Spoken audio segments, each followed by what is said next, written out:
Vous êtes bien sur Énergie TV et vous avez fait le bon choix. Bonsoir mesdames et messieurs. Ensemble, regardons les titres.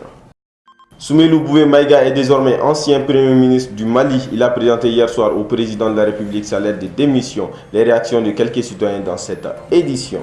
Le Mali et la Turquie entretiennent de bonnes relations économiques dans divers secteurs productifs. Pour consolider les acquis de cette collaboration, la Chambre de commerce et d'industrie du Mali a organisé les mercredis et jeudi dernier un forum d'affaires entre opérateurs économiques turcs et maliens.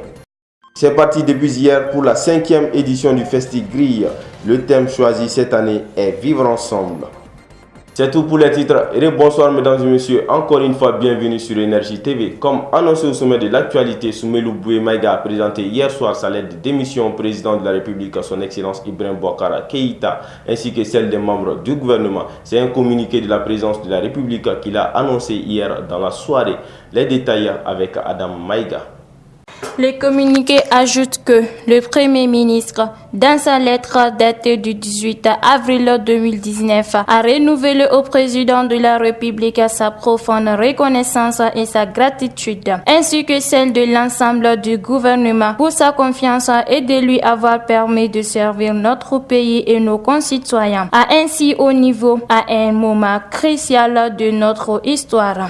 Le texte précise que le président de la République, Ibrahim Boubacar Keïta, a accepté la démission du Premier ministre et celle du gouvernement et l'a remercié pour sa loyauté et son sens élevé du devoir. Le président de la République a également adressé aux membres du gouvernement ses vifs remerciements pour le travail accompli sous l'autorité du chef du gouvernement. La présidence de la République annonce qu'un Premier ministre sera nommé très prochainement et qu'un nouveau gouvernement sera mis en place. Après consultation de toutes les forces politiques de la majorité et de l'opposition. Comment les Maliens ont accueilli cette démission du Premier ministre Soumeylou Boué Maïga? Élément de réponse dans ce micro-trottoir réalisé par Draman Moussa Diallo et Modibo Diara.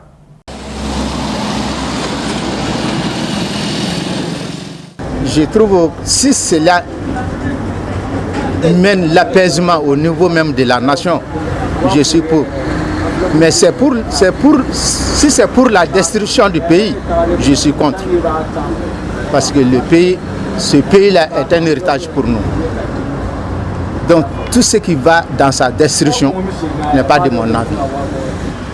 L'équipe qui vient quand même, après lui, je souhaite quand même que cette équipe soit une équipe forte, digne, compréhensible, et avoir la pitié même de l'État et des peuples maliens. Et j'aimerais aussi que la sécurité, que ce soit l'intérieur ou l'extérieur de l'État, du Mali, soit forte. Sa démission, ça a été une très bonne décision quand même. Vraiment. Parce que depuis qu'il est nommé comme Premier ministre, on voit que ça ne va pas. Ça ne va pas jusqu'à présent. Depuis qu'ils ont triché l'élection, il a triché l'élection pour gagner le président Ibeka et jusqu'à maintenant il n'a rien. Ça ne va pas du tout rien quand même, vraiment. Le président Ibeka doit choisir un très bon homme pour le nouveau gouvernement. Vraiment, un nouveau chef de gouvernement qui est capable de maîtriser la sécurité et beaucoup d'autres choses. La nouvelle équipe doit faire tout pour maîtriser la sécurité à l'intérieur du Mali, jusqu'à du sud au nord. Vraiment, l'insécurité quand même, ça ne va pas. Bon, c'est une démission souhaitable, c'est-à-dire à l'égard de tout le monde. Cette démission, c'est-à-dire, a été demandée bien avant. Même si, c'est-à-dire, il y a eu un retard, mais c'était une démission vraiment qui était souhaitable par tout le monde. Par tout le monde. Et cette démission, bon, peut-être, on va peut-être penser que ça va agir de bon sens. Quel qu'en soit, si ça ne va pas, il faut un changement. Donc tout le monde voit, c'est-à-dire le pays actuel, ça ne va pas tellement. Le pays n'est pas seulement en état, c'est-à-dire de crise, le pays est en état de faillite. Donc sur ce point, il faut un changement. Mais comment? Donc tout d'abord, c'est d'avoir le gouvernement, changer le gouvernement. Qui dit changer le gouvernement, c'est changer, c'est-à-dire le Premier ministre. Donc c'est une démission souhaitable. C'est une démission souhaitable. On ne sait pas qui va venir d'abord piloter le gouvernement, mais quel qu'en soit quand même, il faut que ça soit, c'est-à-dire quelqu'un de crédible. Il faut que ça soit quelqu'un vraiment que les Maliens aiment. C'est le plus important, quoi. C'est le plus important. Il faut que ça soit un travailleur. Donc on espère que ça soit ça. Donc quel qu'en soit, avec la volonté, ça va mieux aller, Inch'Allah. Quel qu'en soit, on ne va pas se berner, ça ne va pas. Donc c'est-à-dire l'effort de tout un chacun est souhaitable. Que ça soit peut-être, l'effort peut être difficile, compliqué, mais l'effort, c'est-à-dire de tout un chacun est souhaitable. Et cet effort, peut-être, c'est-à-dire avec un manque de compréhension de l'un et l'autre, ça peut déstabiliser le pays. Il faut qu'on se comprenne d'abord, c'est-à-dire on sache que le Mali, avant tout, on regarde, c'est pas, c'est-à-dire une question de personne, mais c'est une question de pays. C'est pas une question de personne, c'est une question de pays. Donc il faut l'homme, c'est-à-dire à la place qu'il faut. Je n'ai ni chaud ni froid par rapport à la démission d'un Premier ministre. Parce que à l'heure actuelle, tout le monde connaît les problèmes que traverse le Mali en ce moment. Le premier problème, c'est quoi? C'est la faim. Les gens ont faim dans les foyers. Rares sont ceux qui mangent 2 fois par jour. Ça, c'est le panier de la ménagère. Secondo, le problème le plus important, c'est l'insécurité totale. Tu as des coins au Mali où l'État est pratiquement absent, inexistant. Donc il est temps que le Mali ait un Premier ministre qui soit à la hauteur des attentes des Maliens. L'objectif de la nouvelle équipe, c'est d'abord lutter contre la gabégie. Parce que tout le monde sait qu'au Mali, l'État a un train de vie qui est incomparable. Nous, on a fait les pays arabes, on a fait la Côte d'Ivoire et tout ça. Quand on dit qu'il y a difficulté dans un pays, je prends l'exemple sur un pays comme le Rwanda, qui a connu un génocide. Actuellement, le Rwanda est parmi les pays les plus émergents de l'Afrique. Donc, on prend l'exemple sur ces pays-là, c'est terre à terre là. Qu'on cherche des technocrates et non des gens qui aiment faire la belle vie. Et des gens qui aiment leur pays. Aimer son pays d'abord, l'amour du pays. Nous sommes les enfants de Feu Modibo Keïta. Nous avons été pionniers dans ce pays-là. Donc, que le chef de l'État pense à prendre des Maliens qui aiment leur pays d'abord, l'amour propre, au lieu de l'amour de leur poche. Je vous l'avais annoncé également au sommet de l'actualité. C'est parti depuis hier pour la 5e édition du Festi-Grille. Placée sous le thème « Vivre ensemble », la cérémonie d'ouverture s'est déroulée sur la berge du fleuve Niger au Palais de la Culture Amadou Hampâté-Bâ de Bamako. C'était sous la présidence d'Almatou Danyoko, directeur national de l'action culturelle en présence de plusieurs personnalités. Le reportage est signé Khadija Touré, Gaussou Sanogo. C'est parti depuis hier, jeudi 18 avril 2019, pour la 5e édition du Festival Grillade de Bamako. Placé sous le signe Vivre ensemble dans la paix et de la cohésion nationale, la présente édition s'inscrit dans la dynamique de valorisation et de la promotion du savoir-faire du Mali en matière de gastronomie, des mets traditionnels, voire d'art culinaire. C'est avec un honneur et un immense plaisir que je prends la parole au nom de Madame le ministre de la Culture, Madame Diaye Ramatoulaye Diallo, empêchée pour des raisons d'agenda sur cette berge de l'emblématique palais de la culture Amadou Hampâté-Bâ à l'occasion de la cérémonie d'ouverture de la 5e édition des Grillades pour remercier et féliciter les organisateurs de la présente édition ainsi que toutes les personnalités, autorités et invités ici présents.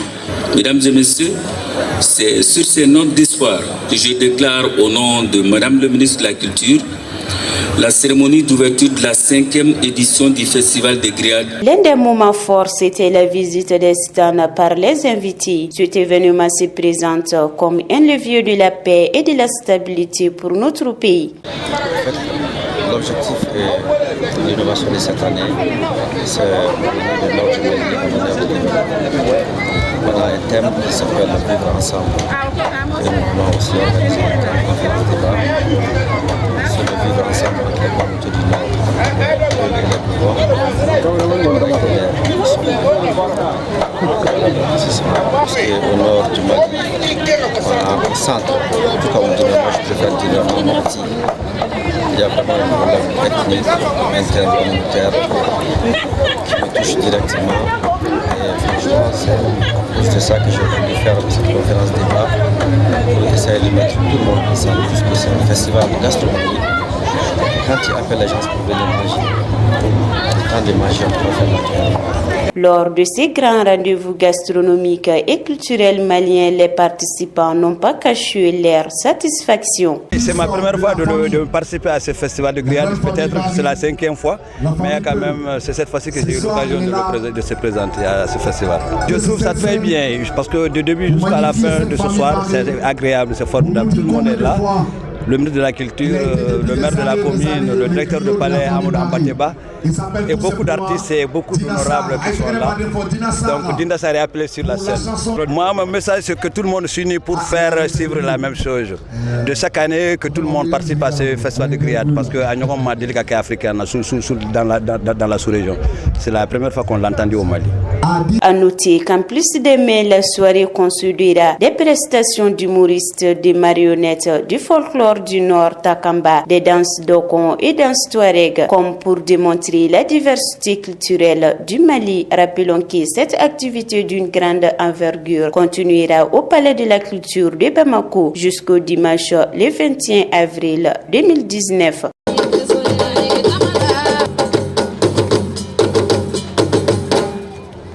Le Mali et la Turquie entretiennent de bonnes relations économiques dans divers secteurs productifs. Pour consolider les acquis de cette collaboration et dégager les perspectives au profit des économies de nos deux pays, la Chambre de commerce et d'industrie du Mali a organisé à l'hôtel Sheraton de Bamako un forum d'affaires entre opérateurs économiques turcs et maliens. Une opportunité que les hommes d'affaires des deux pays ont bien saisie. Quel pourrait être l'impact de ce nouveau brassage entre opérateurs maliens et turcs? Élément de réponse de Youssouf Batili, président de la Chambre de commerce et d'industrie du Mali. Il est au micro de Moussa Diarra et de Modibo Diarra. Qui connaît la situation qui prévaut, en tout cas qui est dans notre pays aujourd'hui, faire des rencontres de ce genre dans notre pays, ça contribue beaucoup à donner l'assurance aux partenaires qu'au Mali on peut faire des affaires. Au contraire, ce qu'on entend de nous à l'extérieur, ou l'image qu'on va de notre pays à l'extérieur. On a des potentialités extraordinaires, le pays a des avantages comparatifs, raison pour laquelle on avait approché nos partenaires DEIC qui sont basés en Turquie. On avait un accord de partenariat entre la Chambre de commerce et DEIC sur lesquels il y a beaucoup de programmes, des événements qui étaient prévus, soit au Mali ici ou en Turquie. C'est dans ce cadre que nous accueillons aujourd'hui une forte délégation d'hommes d'affaires turcs qui évoluent dans beaucoup de domaines. Dans les domaines de l'énergie, un exemple, des infrastructures, de l'éducation, de santé, de domaines comme le BTP aussi. Donc on a eu à repérer un maximum de secteurs sur lesquels on les met en relation pour nouer des relations ou faire des partenariats. Ils sont prêts, ils ont les moyens de le faire. Ils veulent avoir des partenaires avec lesquels ils vont réaliser ces différents projets ici au Mali. Il y a des projets qui sont en cours. Il y a une de ces structures qui est en train de réaliser ici aujourd'hui une centrale énergique à Bolé, derrière à Nyamana, qu'on appelle Ashka. Et puis l'hôtel là où nous sommes aujourd'hui, c'est une des entreprises qui a eu à réaliser ça. Ils sont encore en partenariat avec d'autres structures maliennes dans le cadre de fourniture des équipements militaires. Faisons un tour dans nos régions pour voir ce qui fait l'essentiel de l'actualité régionale avec le concours de nos confrères du studio Tamani. Le commentaire est signé à Setou Sangaré.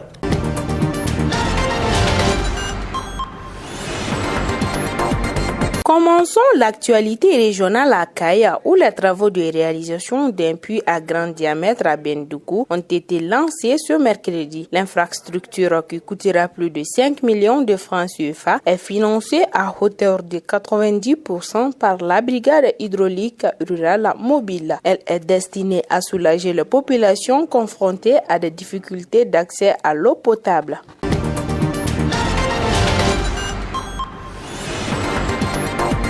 À Koro, le général de division Abdoulaye Kone, chef d'état-major général des armées, s'est rendu ce mercredi dans le cercle. Il a rencontré les femmes et la population sur le terrain et a exprimé ses ententes vis-à-vis de ceux-ci. Accompagné d'une délégation, il a rappelé la mission de forces de défense et de sécurité qui est la sécurisation des personnes et leurs biens.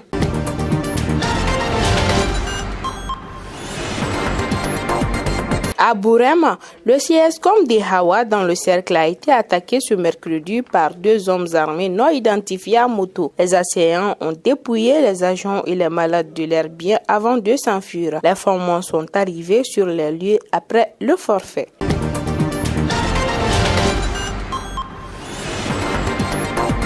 Terminons cette actualité régionale à Kadiolo où plus de 200 éleveurs paysans ont pris part à une rencontre sur la santé animale ce mardi. La séance a porté sur les maladies bovines contagieuses, la prévention, les conséquences de l'automédication sur la santé animale et la vente illicite des produits vétérinaires, une initiative du laboratoire vétérinaire Seva Santé Animale.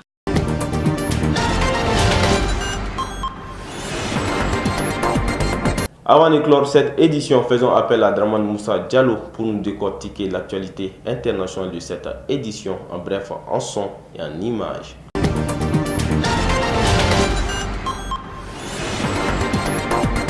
En Guinée-Conakry, le projet de révision de la Constitution agace l'opposition qui vient de le dire, voire une intention du président de s'éterniser au pouvoir. Dans les rues de Conakry, le débat est lancé et le moins qu'on puisse dire, c'est que les avis divergent.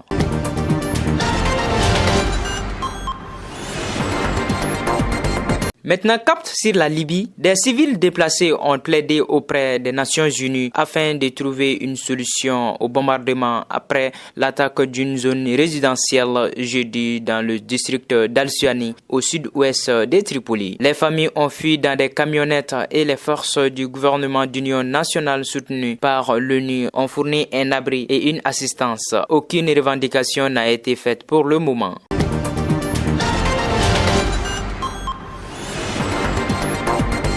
En Afrique du Sud, au moins 13 personnes sont mortes et plus d'une dizaine d'autres ont été blessées par l'effondrement partiel du toit d'une église au cours d'une messe dans la province du KwaZulu-Natal nord-est. Selon M. Mabassou, le toit du bâtiment s'est effondré à cause des fortes pluies d'hier. Les autorités locales étaient en route pour les lieux de l'accident.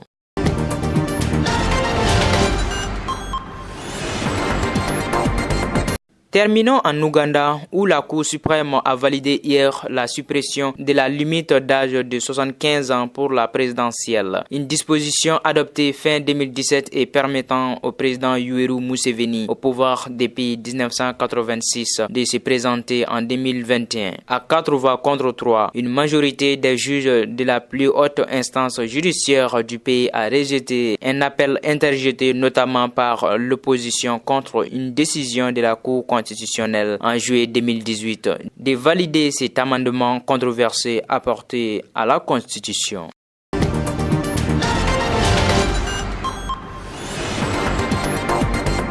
C'est ce qui marque ainsi la fin de cette édition. Merci de l'avoir suivi. Content pour moi de l'avoir présenté. Excellente suite de programmes à vous qui nous suivez à Ségou et partout ailleurs au Mali.